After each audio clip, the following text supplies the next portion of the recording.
Hello, everyone, and welcome to the Jeffrey Epstein Show. I'm your host, Bobbycapucci, and this is a morning update.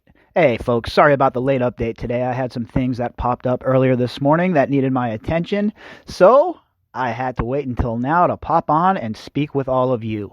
But last night we left off with England making the terrible decision, it looked like, that they were going to fly the Union Jack flag in honor of Prince Andrew's birthday.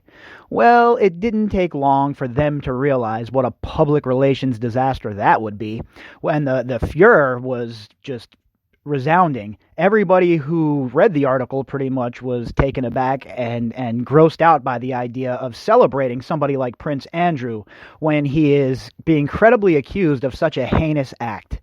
And it looks like the British government has gotten the idea and saw the big picture, and it does not look like the Union Jack is going to be displayed in Andrew's honor now.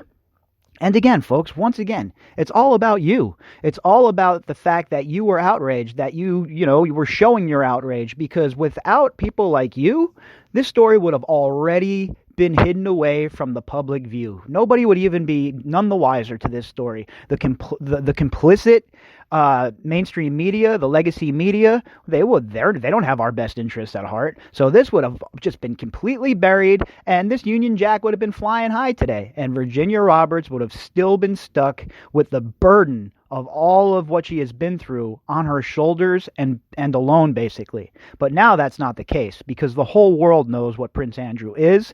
The whole world knows what Prince Andrew has done. And the whole world just gave him the middle finger with this Union Jack situation. So let's jump into this article. And it's an article from the USA. It's from USA Today. And the headline is, UK reconsiders plan to fly flags on Prince Andrew's birthday amid Jeffrey Epstein scandal. It's an AP article, and it was posted 37 minutes ago. London. The British government says it is reviewing the policy of raising Union Jacks atop town halls on royal birthdays after some officials balked at flying the flag for scandal hit Prince Andrew. Some officials? No, I think it was an overwhelming amount of people that said, yeah, this is not a good idea. Don't try and say it was just a couple of officials, some officials, because that's not the case. It's everyone who's even paying even the slightest bit of attention to this is offended by the idea of celebrating Prince Andrew. All right? There's nothing to celebrate about this man. He's a liar, he's a scumbag, and he is an enabler of Jeffrey Epstein. He is also a man who has he is so morally bankrupt that he would sleep with girls provided to him by someone like Jeffrey Epstein, okay? And then try and deny it and make the victim, the survivor in this case, Virginia Roberts, out to be a crazy person or somebody that's just, that's lying, when all the evidence points the other way. This is a man who we're going to celebrate. This is a man who the English are going to stand up and cheer. I highly doubt it, folks. And we're seeing that with the blowback because of this whole stupid idea. The Ministry of Housing, Communities and Local Government has sent an email to local authorities reminding them to fly the flag for Andrew's 60th birthday on February 19th. How could the Ministry of Housing be so tone deaf that they would send this email out? I mean, are they kidding me? They didn't get the memo, huh? That Andrew stepped back from public life, that he's no longer representing the royals, etc., etc. So if that's the case, why on this earth would you even think that it's a good idea to fly a flag to commemorate this disgusting man's birthday? Who in the Ministry of Housing came up with that idea? Andrew, who is 8th in line to the throne, qualifies for the flag flying because he is a child of Queen Elizabeth II, but he has been tarnished by his friendship with the convicted U.S. sex offender Jeffrey Epstein, who died in August, as he rightfully should be, okay? And the whole idea of flying flags in honor of the Queen's children is so foreign to me and so archaic that I don't even know what to say about it. It's ridiculous, honestly. The whole thought of a monarchy is absolutely ridiculous to me. How could the English taxpayers foot the bill for this? Let these people, if they want to live their weird fake life of monarchs, still living like they're in the 1100s and they're the Plantagenets, well, that's cool. Let them do it on their own dime. Why do the English people have to be on the hook for these knuckleheads? I'll never understand it. An American woman, Virginia Roberts, says she had several sexual encounters with the prince at Epstein's behest, starting when she was 17. The FBI wants to question the prince as part of its Epstein investigation, but a U.S. prosecutor said last month that Andrew had been uncooperative. And we know that to be the case. They've stood by those statements. The lawyers have come out and said the same thing. And even Andrew has come out and said that, oh, well, I'm not talking to the lawyers, but I'll talk to the FBI. Meanwhile, zero movement. The guy's stuck in neutral, bumbling around like a complete dolt. And this is the man that you're going to raise the Union Jack for, huh? Really good idea. The prince denies wrongdoing, but quit his public duties in November. Yeah, all of the display that he has shown after the interview, those aren't the actions of an innocent man, folks. Those are the actions of a man who has something to hide and something that he plans on hiding. To step back the way he has and to suffer the scorn, the public scorn the way he has to, is almost the worst thing that you could possibly do to someone like this.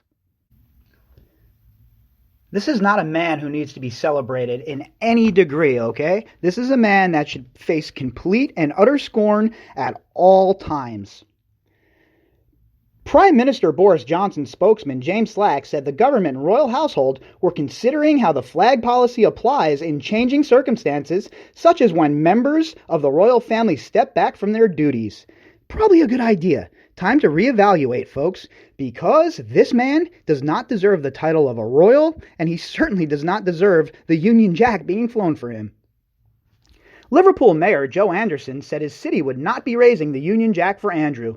Way to go, Mayor Joe Anderson from Liverpool. That's somebody that's just stepping up to the plate and telling the monarchy to shove it. We need more of that, folks. When you look at his behavior, it wouldn't be appropriate for us to mark his birthday, he told the Liverpool Echo. And he's 100% right. There's nothing wrong with what he just said, because Andrew does not deserve to be celebrated. There's no other way to put it, folks. He is utterly disgusting. I don't even know what else to say about the guy. Andrew's birthday is also due to be marked by a ringing of the bells at Westminster Abbey. The Abbey said it had no plans to change that policy. Oh, why should they? The church changed their policy? You know what? Why should they? We all know the history of the church and the way they've hidden pedophiles in their career. So, why would they be critical of Prince Andrew at this point? I mean, God forbid the church would step in and do the right thing. I mean, imagine that. You know, folks, this whole thing with Prince Andrew is just absolutely and utterly ridiculous. The man is a fool. The man should not be celebrated. And the idea that anybody even thought that it would play out to their favor by suggesting that this Union Jack should still be hung is just, they're so tone deaf and they're missing the big picture. And that's what it comes down to, all right? These people are all missing the big picture. They don't understand what's going on here. And a lot of them, they don't understand on purpose because they don't want to pull the curtain back. They don't want to see what's truly going on. They prefer to be lied to on a daily basis. They want to turn on that stupid TV, that dumb TV, and be programmed by the newsreaders. Look, it's going to take more, folks. It's going to take more to bring down people like Prince Andrew. And what you folks are doing on a regular basis out there, that's what it's going to take. And we're going to have to make sure that everybody is aware of what is going on, because these people are so entrenched in power that it's almost impossible to remove them. But look, like I always say now, remember, look where we were in August and look where we are now. We're making progress. And I'll tell you what, these people are running for the hills. Look at Glenn Dubin. Look at Les Wexner. All of these people, their chickens are coming home to roost, folks. And that's because of the diligence of people like you. The folks out there that have had enough. The folks that are on Twitter every day calling these people out. The folks that are putting pressure via social media on these people to step down. That's what it's going to take, because we cannot trust the media and we cannot trust the government to do this for us. So here we are. Time to bite down on our mouthpieces, step into the middle of the ring, and start throwing bombs. Because I got to tell you, folks, these people are on the run. It's time to keep the pressure turned all the way up. All right, everybody, if you'd like to contact me, you could do that at bobbycapucci@protonmail.com. That's BOBBYCAPUCCI@protonmail.com. Also, if you would like to help support the podcast and get us out to locations like our trip to Santa Fe in a couple of weeks, you can do that by clicking on the GoFundMe link inside of the description box. All right, everybody, I will be back later on tonight with the Daily Drop. Have a good afternoon, everybody.